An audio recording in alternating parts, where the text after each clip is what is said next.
जिस इस्कॉन की परंपरा के लोग इस्कॉन का मंदिर बना करके बांग्लादेश में मुसलमानों को रोटी जिमा रहे थे। 2 साल पहले जहां पर लंगर लगाए जा रहे थे, वहां पर मैंने देखा उस इस्कॉन के मंदिर में भगवान की मूर्ति तो तोड़ी पूरे मंदिर को आग लगा करके जल भून करके खत्म कर दिया। क्यों इस तरह के कार्य करने वाला कोई मोहम्मद होता है, कोई आरिफ होता है, कोई क्या होता है। बेचारे सारे हिंदू बॉर्डर पर आकर के तड़प रहे। भारत सरकार की भी मजबूरी है।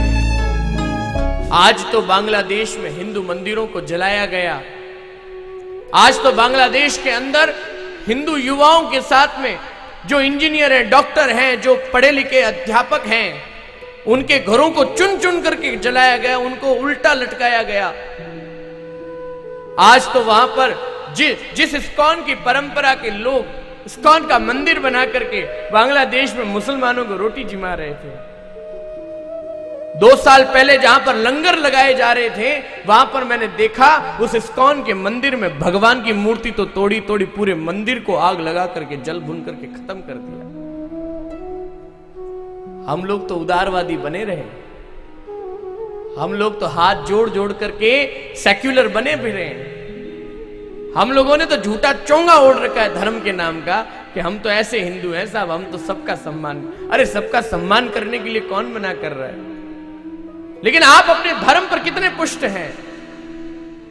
किसी एक मुसलमान को पूछ लिया जाए कि कुरान की एक आयत पढ़ ले, वो कोई बता देगा साहब, एक आयत तो बोल ही देगा। अगर आपसे पूछ लिया जाए और आपके बच्चों से पूछ लिया जाए कि गीता का एक श्लोक पढ़ करके सुना दो, आता है आपको? ना आपके बच्चों को आता, ना आपको आता है।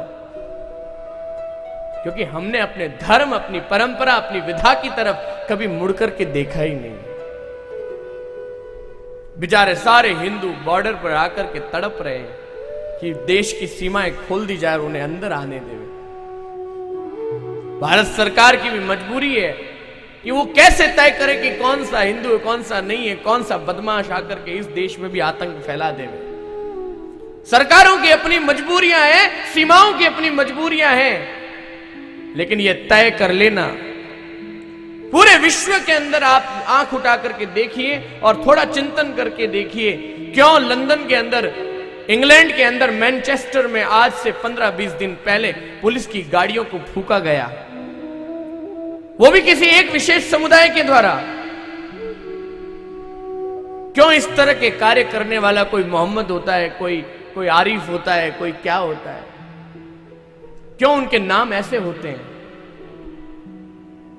क्यों आज भी कई देशों में सिर्फ मुसलमान है, इस कारण से उसे बैन कर दिया जाता है, उसके पासपोर्ट को वीजा नहीं दिया जा रहा है? क्यों पूरा विश्व इस एक समुदाय को लेकर के ऐसे चिंतन कर रहा है? और आप हिंदू बने रहो सेक्युलर। जब तुम्हारे घर जलाए जाएंगे, तुम्हारे मंदिर तोड़े जाएंगे, तुम्हारे घरों पर पथराव होगा, उस दिन मौन बैठे रहना। और हो रहा है इस देश में। भारत में आए दिन हर महीने ऐसी घटनाएं सुनाई दे रही है जहां पर किसी के घरों पर पथराव हुआ, जहां पर कभी रामनवमी पर शोभा यात्रा निकल रही है तो शोभा यात्रा निकालने वाले हिंदुओं पर पथराव हुआ। खुल करके हो रहा है ऐसा। और ये आज के युवाओं का दुख मैं आपके सामने रख रहा हूं, जिस पीड़ा को लेकर के वो घूम रहे हैं। मैं ये नहीं कहता कि हिंदुओं को डरने की आवश्यकता है, हिंदुओं को भयभीत होने की आवश्यकता है, पर मैं ये तो कह सकता हूं ना कि हिंदुओं कम से कम अपनी बहन बेटी की इज्जत के लिए, अपने समाज को पुष्ट करने के लिए, हिंदू समाज को एकजुट करने के लिए, पहला सबसे बड़ा हमारे समाज का जहर, हमारे समाज में से जातिवाद के जहर को खत्म करो, खत्म करो, खत्म करो। ये जातियों में बटा हुआ, टूटा हुआ हिंदू सबसे बड़ी हमारे देश की कमी, हमारे हिंदुओं समाज की कमी, जातिवाद में टूटा हुआ हमारा समाज। पहले तो ये जातिवाद खत्म करो।